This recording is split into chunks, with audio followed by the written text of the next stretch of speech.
শুরু হয়ে গেল অন্নপূর্ণা যোজনা। আনুষ্ঠানিক সূচনা হলো আজ 3 জুন 2026। নির্ধারিত দিনই শুরু হয়ে গেল অন্নপূর্ণা যোজনা। পশ্চিমবঙ্গের মুখ্যমন্ত্রী শ্রী শুভেন্দু অধিকারী এবং মহিলা ও শিশু উন্নয়ন ও সমাজ কল্যাণ মন্ত্রী শ্রীমতী অগ্নিমিত্রা পালের উপস্থিতিতে হলো এই সূচনা। নবান্ন বৈঠকে হলো জল্পনার অবসান।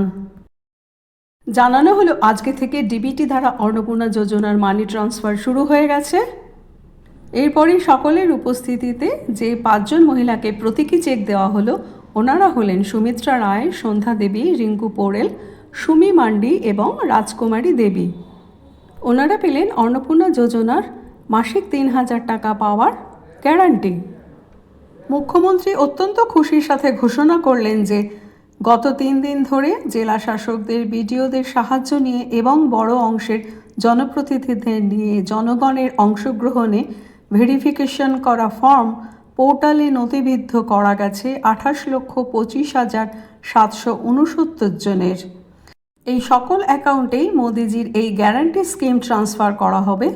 7 দিন অন্তর সংশ্লিষ্ট দপ্তর প্রেস কনফারেন্স করে ভেরিফাইড নথিভুক্ত ফর্মের তালিকা এবং প্রাপকের সংখ্যা জনগণকে জানিয়ে দেওয়া হবে। এই প্রক্রিয়া চলবে আগামী 3 মাস ধরে। যাচাইয়ের কাজ সম্পন্ন হলে বিগত সরকারের লক্ষ্মীর ভাণ্ডারের কর্মসূচি বিলুপ্ত হবে। এইভাবে আয়ুষ্মান ভারতের পোর্টালে কাজ শুরু হলো, সবাই এর সুযোগ পাবেন।